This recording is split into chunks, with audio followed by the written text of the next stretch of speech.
First, log into your account, then go to Finance and click on Deposit. Right now you can deposit using Payeer and crypto.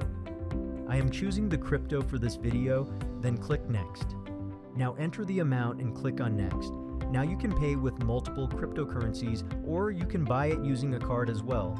Choose the coin and copy the address, then log into your Binance account and click on Withdraw. Choose the coin, enter the address, and choose the network.